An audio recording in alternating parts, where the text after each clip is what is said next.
ഇന്ന് ഫെബ്രുവരി 1 പപ്പയുടെ birthday surprising വ്ലോഗിലേക്ക് ഏവർക്കും സ്വാഗതം. പപ്പനെ എങ്ങനെയും സർപ്രൈസ് ചെയ്യണം എന്നുള്ള മനോവിചാരത്തോടുകൂടി ഞങ്ങൾ അങ്ങനെ പരിപാടി തുടങ്ങിയിരിക്കുകയാണ്. ഗിഫ്റ്റ് റാപ്പ് ചെയ്യാൻ എനിക്ക് അറിയാൻ പറ്റാത്തതുകൊണ്ട് അങ്കയും അമ്മയും കൂടി സഹായിച്ച് അങ്ങനെ ഗിഫ്റ്റ് റെഡിയാക്കി. ഗിഫ്റ്റ് എല്ലാം റെഡിയാക്കിയതിനു ശേഷം ഞാൻ പെട്ടെന്ന് ആലോചിച്ചു ഇനി എങ്ങനെ പപ്പനെ സർപ്രൈസ് ചെയ്യാൻ. ഞാൻ കുറച്ചു നേരം ആലോചിച്ചപ്പോ എന്റെ ഇല്ലാത്ത ബുദ്ധിയിൽ നിന്ന് ഒരു ഐഡിയ കിട്ടി. പപ്പ വരുന്നു, മുറിയുടെ വാതിൽ തുറക്കുന്നു, കട്ടിലിരിക്കുന്ന ഗിഫ്റ്റ് കൊണ്ട് സർപ്രൈസ് ആവുന്നു. ഇതാണ് നമ്മൾ ചെയ്യാൻ ഉദ്ദേശിക്കുന്നത്. പപ്പ കയറി വരുന്നു, ഇത് കാണുന്നു, സർപ്രൈസ് ആവുന്നു. എന്തായാലും വർക്കൗട്ട് ആവും നോക്കാം.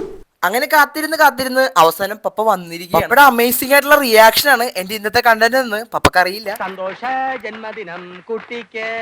ഞാൻ ക്യാമറയും പിടിച്ച് പപ്പയുടെ പുറകിൽ ഒന്നും അറിയാത്തവര് നടന്നു പോവുകയാണ്. അപ്പൊ ഞാൻ വിചാരിച്ചു പപ്പ തുറക്കുമ്പോ സർപ്രൈസ് ആവും. പിന്നെ അവിടെ നടന്നത് ഹാപ്പി ബർത്ത്ഡേ ടു യു. കണ്ടില്ലേ? പപ്പയുടെ നിപ്പ് കണ്ടെത്തൊന്നും അങ്ങനത്തെ ഒരു ഗിഫ്റ്റ് അവിടെ ഞാൻ വെച്ചിട്ടേ ഇല്ല എന്നാണ് എനിക്ക് തോന്നിയത്. ആരാണ്? എന്താണ്? അങ്ങനെ കാത്തു നിന്ന് അവസാനം പപ്പ പെട്ടി പൊട്ടിച്ചിരിക്കുകയാണ്. ചെറുതായിട്ടൊന്ന് നാക്ക് സ്ലിപ്പായതാണ്.